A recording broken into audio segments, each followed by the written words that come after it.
ಈರುಳ್ಳಿ ರೈಸ್ ಸರಳ ಮತ್ತು ಸುಗಂಧಭರಿತವಾದ ಊಟ. ಈರುಳ್ಳಿ ರೈಸ್ ಒಂದು ಸರಳವಾಗಿ ಅತ್ಯಂತ ರುಚಿಕರವಾಗಿ ಮಾಡಬಹುದಾದಂತಹ ಅಡಿಗೆ ಅಂತಂದೇ ಹೇಳಬಹುದು. ಈಸಿ ಆ್ಯಂಡ್ ಫಾಸ್ಟಾಗಿ ಮಾಡಬಹುದಾದಂಥ ಒಂದು ಅಡಿಗೆಯಾಗಿದೆ. ನಾನು ನಿಮ್ಮ ಪ್ರತಿಭಾ. ನನ್ನ ಚಾನಲ್ ಬಂದುಬಿಟ್ಟು ಪ್ರತಿಭಾ ಕವಿ ಕನ್ನಡ ಚಾನೆಲ್ ಅಂತ ಹೇಳಿಬಿಟ್ಟು.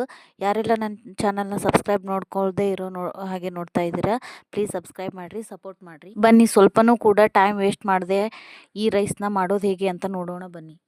ಮೊದಲಿಗೆ ನಾನಿಲ್ಲಿ ಒಂದು ಪಾತ್ರೆನ ಗ್ಯಾಸ್ ಮೇಲೆ ಇಟ್ಟಿದ್ದೀನಿ. ಆಮೇಲೆ ಅದಕ್ಕೆ 1-2 ಸ್ಪೂನಷ್ಟು ಎಣ್ಣೆ ಹಾಕ್ಕೊತಿದ್ದೀನಿ. ಆಮೇಲೆ ಅದಕ್ಕೆ ಆದಾದ ನಂತರ ಮೊದಲಿಗೆ ಶೇಂಗಾ ಕಾಳು ಹಾಕ್ಕೋಬೇಕು. ಶೇಂಗಾ ಕಾಳು ಬಂದುಬಿಟ್ಟು ಯುವರ್ ಆಪ್ಷನ್ನು. ಶೇಂಗಾ ಜೊತೆಗೆ ಇನ್ನೂ ಉದ್ದಿನಬೇಳೆ ಜೊತೆಗೆ ಕಡಲೆಬೇಳೆನೂ ಹಾಕ್ಕೋಬೋದು. ಟೇಸ್ಟ್ ಇನ್ನೂ ಚೆನ್ನಾಗಿರುತ್ತೆ. ನಾನಿಲ್ಲಿ ಶೇಂಗಾ ಕಾಳು ಮಾತ್ರ ಹಾಕ್ಕೋತಾ ಇದ್ದೀನಿ. ಶೇಂಗಾ ಕಾಳೆಲ್ಲ ಸ್ವಲ್ಪ ಹುರಿದಾದ್ಮೇಲೆ, ಸ್ವಲ್ಪ ಬಣ್ಣ ಬದಲಿಸಿದ ಮೇಲೆ ಅದಕ್ಕೆ ಸಾಸಿವೆ ಮತ್ತು ಜೀರಿಗೆ ಹಾಕ್ಕೋಬೇಕು. ಚಟಪಟ ಅಂತ ಸಾಸಿವೆ ಜೀರಿಗೆ ಸಿಡ್ದಾದ ನಂತರ ಅದಕ್ಕೆ ನಾನು ಈರುಳ್ಳಿನ ಉದ್ದುದ್ದಾಗಿ ಹೆಚ್ಚಿಟ್ಕೊಂಡಿದ್ದೀನಿ. ಸಣ್ಣದಾಗಿ ಕಟ್ ಮಾಡ್ಕೋಬಾರ್ದು. ಈರುಳ್ಳಿನ ಉದ್ದುದ್ದಾಗಿದ್ರೇ ಈ ಈರುಳ್ಳಿ ರೈಸ್ಗೆ ಟೇಸ್ಟ್ ಜಾಸ್ತಿ. ನೋಡಿರಿ, ಇವಾಗ ಈರುಳ್ಳಿ, ಮೆಣಸಿನ್ಕಾಯಿ ಮತ್ತು ಕರಿಬೇವನ್ನು ಹಾಕ್ಕೊಳ್ತಾ ಇದ್ದೀನಿ. ಚೆನ್ನಾಗಿ ಹಾಕ್ಕೋಬೇಕು. ಈರುಳ್ಳಿನ ಚೆನ್ನಾಗಿ ಹಾಕ್ಕೋಬೇಕು, ಅಂದರೆ ಈರುಳ್ಳಿ ರೈಸ್ ತುಂಬ ಟೇಸ್ಟಿಯಾಗಿ ಬರುತ್ತೆ. ಈ ರೀತಿ ಈರುಳ್ಳಿ ಹಾಕ್ಕೊಂಡಾದ್ಮೇಲೆ ಪದೇ ಕೈ ಆಡಿಸ್ಕೊತಾ ಇರಬೇಕು. ತಳ ಹೊತ್ತದೆ ಇರೋ ರೀತಿ ನೋಡ್ಕೋಬೇಕು. ಹೈ ಟು ಮೀಡಿಯಮ್ ಫ್ಲೇಮಲ್ಲಿ ನಾನು ಈ ಗ್ಯಾಸ್ನ ಇಟ್ಕೊಂಡಿದ್ದೀನಿ. ಈ ರೈಸ್ನ ವಿಶೇಷ ಏನಪ್ಪ ಅಂತಂದು ಕೇಳಿದರೆ, ಈರುಳ್ಳಿಯ ಸಿಹಿ ರುಚಿ ಮತ್ತು ಮಸಾಲೆಯ ಸುವಾಸನೆ ಒಂದಾಗಿ ಅದ್ಭುತವಾದ ರುಚಿಯನ್ನು ನೀಡ್ತೈತೆ ಅಂತಂದು ಹೇಳಬಹುದು. ಇದ್ರ ಜೊತೆಗೆ ಮೊಸರು, ರಾಯ್ತ ಅಥವಾ ಪಾಪಡ್ ಜೊತೆಗೆ ಒಂದು ಒಳ್ಳೆ ಕಾಂಬಿನೇಷನ್ ಅಂತಂದು ಹೇಳಬಹುದು. ಏನೂ ಬೇಡಪ್ಪ ಅಂತಂದು ಹೇಳಿದರೆ ಈರುಳ್ಳಿ ರೈಸ್, ಬಿಸಿ ಈರುಳ್ಳಿ ರೈಸ್ ಜೊತೆ ಮೇಲೆ ಲೆಮನ್ ಹಿಂಡ್ಕೊಂಡು ತಿಂತಾ ಇದ್ದರೆ ನೆಕ್ಸ್ಟ್ ಲೆವೆಲ್ಗೆ ಟೇಸ್ಟ್ ಅಂತಂದು ಹೇಳಬಹುದು.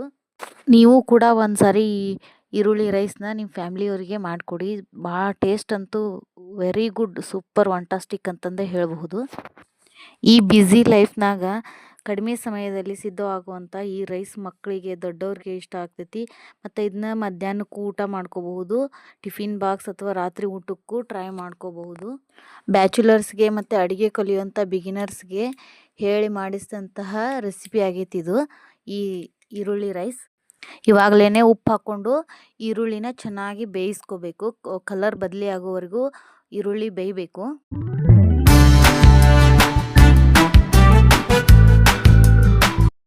ಇವಾಗ ಈರುಳ್ಳಿ ಕಲರ್ ಬದಲಾಗ್ತಾ ಬರ್ತಾ ಇದೆ. ಇವಾಗ ಏನಪ್ಪ ಅಂತ ಹೇಳಿದರೆ ಮಸಾಲೆ ಹಾಕ್ಕೋಬೇಕು. ನಾನಿಲ್ಲಿ MTR ಮಸಾಲ ಹಾಕ್ಕೊಳ್ತಾ ಇದ್ದೀನಿ. ಮೇನ್ ಇದಕ್ಕೇನು ಹಾಕಬಾರ್ದು ಅಂತಂದು ಕೇಳಿದರೆ ಅರಿಶಿನ ಪುಡಿ ಹಾಕಲೇಬಾರ್ದು. ಅರಿಶಿನ ಪುಡಿ ಹಾಕಿದರೆ ಇದ್ರ ಟೇಸ್ಟೇ ಹೊರಟೋಗ್ಬಿಡುತ್ತೆ. ಅದಕ್ಕೋಸ್ಕರ ಅರಿಶಿನ ಪುಡಿ ಹಾಕಬಾರ್ದು. ಇದ್ರ ಜೊತೆಗೆ ಇನ್ನೂ ಒಂದು ಮಸಾಲೆ ಬೇಕು ಅಂದರೆ ಧನಿಯಾ ಪುಡಿನೂ ಹಾಕ್ಕೋಬಹುದು, ಮಸಾಲೆ ಇಷ್ಟಪಡುವಂಥವ್ರಿಗೋಸ್ಕರ. ಉಪ್ಪು, ಖಾರ ಮತ್ತು ಈರುಳ್ಳಿ ಜೊತೆಗೆ ಮಸಾಲೆ ಚೆನ್ನಾಗಿ ಹೊಂದ್ಕೋಬೇಕು. ಆ ರೀತಿ ಪದೇ ಕೈ ಆಡಿಸ್ತಾ ಇರಬೇಕು. ಕೈ ಆಡಿಸೋದ್ರಿಂದ ಮಸಾಲೆ ಆಗೋದಿಲ್ಲ. ಮತ್ತು ಫೈನಲ್ ಟಚ್ ಏನಪ್ಪ ಅಂತಂದು ಹೇಳಿಬಿಟ್ರೆ ಕೊತ್ತಂಬರಿ ಹಾಕಿಬಿಟ್ರೆ ಫೈನಲಾಗಿ ಇದು ಮುಗಿದಂಗೆ. ಕೊತ್ತಂಬರಿ ಹಾಕಿದ ನಂತರ ಇನ್ನೊಂದು ಸಾರಿ ಚೆನ್ನಾಗಿ ಕೈ ಆಡಿಸ್ಕೋಬೇಕು, ಎಲ್ಲನೂ ಚೆನ್ನಾಗಿ ಮಿಕ್ಸ್ ಆಗೋತನ. ಆಮೇಲೆ ಏನಪ್ಪ ಅಂದರೆ ಬಿಸಿ ಅನ್ನದ ಜೊತೆಗಾದ್ರೂ ಇದನ್ನ ಕಲಿಸ್ಕೋಬಹುದು. ಬೇಡಪ್ಪ ಅಂತ ಹೇಳಿಬಿಟ್ರೆ ಮಿಕ್ಕಿರೋ ಅನ್ನ, ಬೆಳಗ್ಗೆ ಮಿಕ್ಕಿರೋ ಅನ್ನ ಅಥವಾ ನೈಟ್ ಮಿಕ್ಕಿರೋ ಅನ್ನ ಜೊತೆಗೇನು ಮಾಡ್ಕೋಬಹುದು. ಒಳ್ಳೆ ಕಾಂಬಿನೇಷನ್ನು ಮತ್ತು ತುಂಬ ಚೆನ್ನಾಗಿರುತ್ತೆ. ಅದಕ್ಕೋಸ್ಕರ ನೋಡಿ ಫ್ರೆಂಡ್ಸ್, ಇವಾಗ ಬಿಸಿಯಾದಂತಹ ಅನ್ನ ಹಾಕ್ಕೊಳ್ತಾ ಇದ್ದೀನಿ ಆ ಮಿಶ್ರಣಕ್ಕೆ. ಆ ಅನ್ನ ಹಾಕ್ಕೊಂಡಾದ್ಮೇಲೆ ಚೆನ್ನಾಗಿ ಕಲಸ್ಕೋಬೇಕು. ಸ್ವಲ್ಪನೂ ಕೂಡ ವೈಟ್ ರೈಸ್ ಎಲ್ಲಿ ಉಳಿದೇ ರೀತಿ ಕೈ ಆಡಿಸ್ಕೋಬೇಕು. ಈ ರೀತಿ ಕೈ ಆಡಿಸ್ಕೊಳ್ಳೋದ್ರಿಂದ ಎಲ್ಲ ಮಸಾಲೆನೂ ಅನ್ನಕ್ಕೆ ಹತ್ಕೊಳ್ಳುತ್ತೆ. ಅದಕ್ಕೋಸ್ಕರ ಈ ರೀತಿ ಕೈ ಆಡಿಸ್ಕೋಬೇಕು ಪದೇ. ನಾನು ಈ ರೈಸ್ನ ನೈಟ್ ಊಟಕ್ಕೋಸ್ಕರ ಮಾಡಿದ್ದೆ. ನಮ್ಮ ಮನೆಯವರು ಮತ್ತು ನನ್ನ ಮಕ್ಕಳು ಕೂಡ ಭಾಳ ಇಷ್ಟಪಟ್ಟು ತಿಂದರು. ಒಂದೇ ಒಂದು ಸಾರಿ ಈ ವಿಧಾನದಲ್ಲಿ ಈರುಳ್ಳಿ ರೈಸ್ನ ಮನೇಲಿ ಮಾಡಿ ನೋಡಿ. ರೆಸ್ಟೋರೆಂಟ್ ಸ್ಟೈಲಿಯೊಳಗೆ ಬರ್ತೈತಿ ಈರುಳ್ಳಿ ರೈಸು, ಮತ್ತು ಕಡಿಮೆ ಪದಾರ್ಥದಲ್ಲಿ ತುಂಬ ರುಚಿಯಾಗಿ ಅಂತಂದು ಹೇಳಬಹುದು.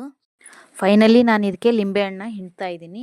ಈ ರೀತಿ ಲಿಂಬೆಹಣ್ಣು ಹಿಂಡೋದ್ರಿಂದ ಡೈಜೆಷನ್ನು ಚೆನ್ನಾಗಿರುತ್ತೆ. ಟೇಸ್ಟ್ ಅಂತೂ ಅದ್ಭುತ ಅಂತಂದೇ ಹೇಳಬಹುದು. ರೆಡಿ ಆಯಿತು ನೋಡಿ ನಮ್ಮ ಮನೆ ಬಿಸಿಯಾದಂತಹ ಈರುಳ್ಳಿ ರೈಸ್.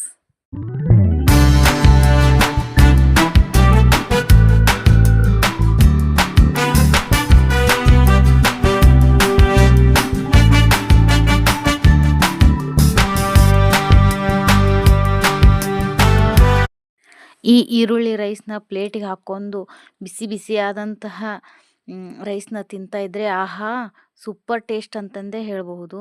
ನೀವು ಒಂದ್ಸರಿ ಟ್ರೈ ಮಾಡಿ. ನನ್ನ ವಿಡಿಯೋ ಇಷ್ಟ ಆದರೆ ನಿಮ್ಮ ಫ್ರೆಂಡ್ಸ್ ಆ್ಯಂಡ್ ಫ್ಯಾಮ್ಲಿಗೂ ಶೇರ್ ಮಾಡಿ. Thank you.